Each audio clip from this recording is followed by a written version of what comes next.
প্ৰিয় বন্ধু বান্ধৱী, জীৱনটো সৰল নহয়।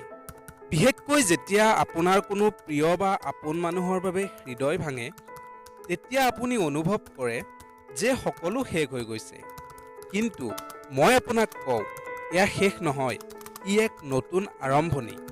যদি আপুনি জীৱনত এবাৰ হ'লেও প্ৰেমত পৰিছে, তেন্তে এই ভিডিঅ'টো স্কিপ নকৰিব। আৰু যদি আপোনাৰ প্ৰেমৰ বাবেই কেতিয়াবা হৃদয় ভাঙিছে, তেন্তে এই ভিডিঅ'টো আপোনাৰ বাবে। নমস্কাৰ, মই নিবিৰ।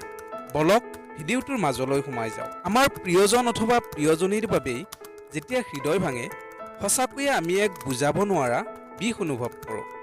কিন্তু আপুনি জানেনে, এই সময়খিনিত এই কষ্টখিনিকে লৈ আপোনাৰ জীৱনৰ এক নতুন অধ্যায়ৰ আৰম্ভণি কৰিব পাৰে। হয়তো আপুনি ভাবিছে, এয়া কেনেকৈ? ৰ'ব, প্ৰিয় বন্ধু বান্ধৱী হিচাপে মই 5টা উপদেশ দিছোঁ আপোনাক। নম্বৰ 1, আপুনি আপোনাৰ হৃদয় ভঙা কথাটো স্বীকাৰ কৰক। মানে আপুনি মানি লওক যে আপুনি কাৰোবাৰ বাবে কষ্ট পাইছে। প্ৰথমে নিজক সময় দিয়ক।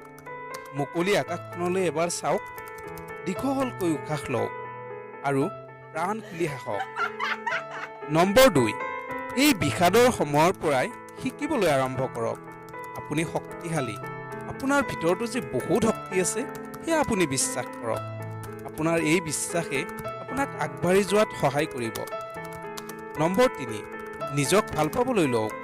আত্ম উন্নতিত মনোযোগ দিয়ক। ব্যায়াম কৰক, স্বাস্থ্যৰ যত্ন লওক, কিতাপ পঢ়াৰ অভ্যাস কৰক। নম্বৰ 4, ইতিবাচক চিন্তা কৰক। পাৰিলে আনক সহায় কৰক। মন খুলি বন্ধুৰ সৈতে কথা পাতক। আত্মবিশ্বাস বঢ়াওক। আপুনিও যে অকলে আগবাঢ়িব পাৰে। নতুন পথেৰে আগবাঢ়কচোন। নম্বৰ 5, আপুনি এটি নতুন জীৱনৰ বাবে সম্পূৰ্ণ তৈয়াৰ হৈছে। আপুনি যিকোনো পথেৰে আগবাঢ়িবলৈ সক্ষম। এইখিনি আপুনি বিশ্বাস কৰিব লাগিব। দোষবোৰ খুচৰি নাথাকিব। সকলোকে ক্ষমা কৰক আৰু আগবাঢ়ক। প্ৰিয় বন্ধু বান্ধৱী, মনত ৰাখিব, এটা পুৰণি অধ্যায় সামৰি এনেকৈ নতুন দিশত আগবাঢ়িব, এয়া সম্পূৰ্ণ আপোনাৰ হাতত। জীৱনৰ সকলো কঠিন পৰিস্থিতিতে এক নতুন সুযোগৰ আৰম্ভণি হয়। শক্তিশালী হওক, আত্মবিশ্বাসী হওক আৰু আগবাঢ়ি যাওক নতুন চিন্তাৰে, নতুন পথেৰে। আহি আছোঁ অন্য এটি ভিডিঅ'ৰ সৈতে।